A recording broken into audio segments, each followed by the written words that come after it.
All right, Wolfpack, happy Friday. We made it another week. Congratulations. This was a very brutal week.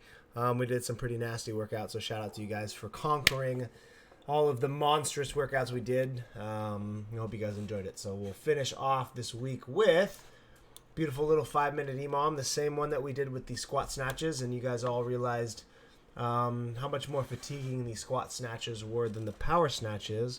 Now we're going to do that with squat cleans, which I think personally are going to be even more challenging and fatiguing than the snatches, because every time we catch that barbell, right, we've got weight on our chest. It's pushing us down into that front squat. It's compressing our midline and our diaphragm, so it's kind of crashing down on our chest, which is going to make the heart rate spike a little more. It's probably going to stop the blood flow since we got that weight kind of crashing down on our body, versus being overhead with a snatch. Everything is kind of open and breathing. So again, these are probably going to be lighter than the power cleans that we did from last week. It's kind of hard to gauge how much lighter, but just anticipate more fatigue on this than last Friday, definitely, because the full squat motion with the bar on our chest is so much more taxing than the power clean where we're catching a quarter squat and we're done. So be smart. Again, we're going to progress this next week to 2 sets of each of these. So we need to make sure the weights we choose for this EMOM, we're, one, getting introduction into the touch and go squat clean. We haven't done this in a long time. And 2, being able to do 2 sets of 5 on the EMOM next week, 2 sets of 4, which these we knew with the power snatch, it was you did your 5 and people were kind of used to it being a little bit slower EMOM. They could change their weights in the power snatches, but in the squat snatch EMOM, right, the full squat motion takes longer, and then by the time they turned around and they had one barbell side loaded, it was already time to go for the next minute on the EMOM.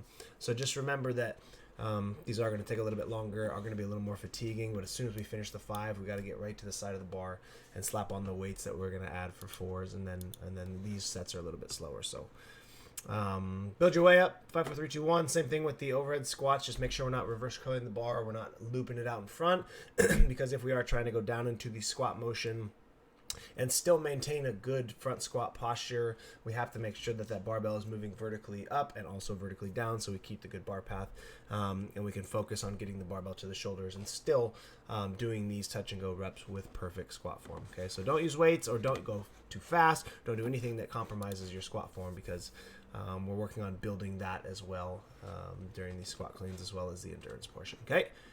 So do that, a couple minute rest. At 7 again, we're going to do 2 sets, use the same weight for 5, just like we did on Wednesday. So we're going to AMRAP these squat cleans.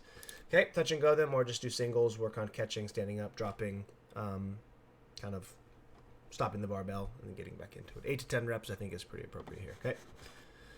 So sweet. The Metcons is going to be pretty intense. It's a lot of reps and it's a lot of different kind of overall fatigues.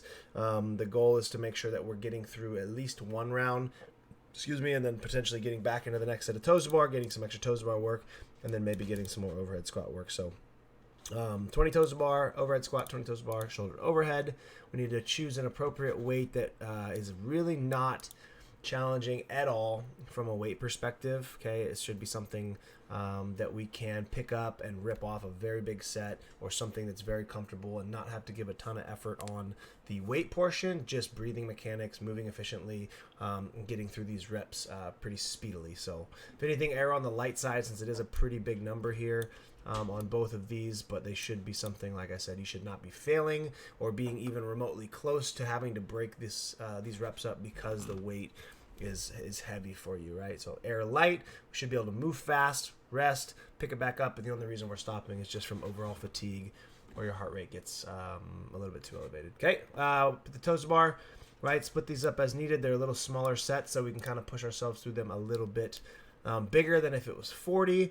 Say ideally we're getting through these toes to bar, especially to start, 3-4 sets, something like that.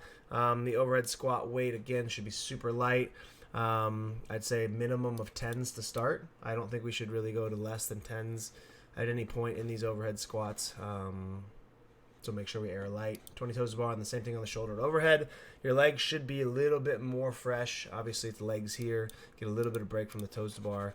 But these shoulder overheads, we want to save our shoulders for the toes to bar and the overhead squats. So really focus on driving with our legs, and we probably want to use more of a push jerk. Honestly, it's gonna eat up a little bit more leg strength than just our overhead press strength, so I might save some for the next round. Other than that, it's a pretty straightforward workout. Just chip away at things. If we choose the appropriate weights and we can get through these sets, 4 to 5 sets, should have plenty of time to get into a second round, get some total bar work and go from there. Other than that, have a great Friday. If you have questions, let me know. If I don't see you before the weekend, have a great weekend. Later.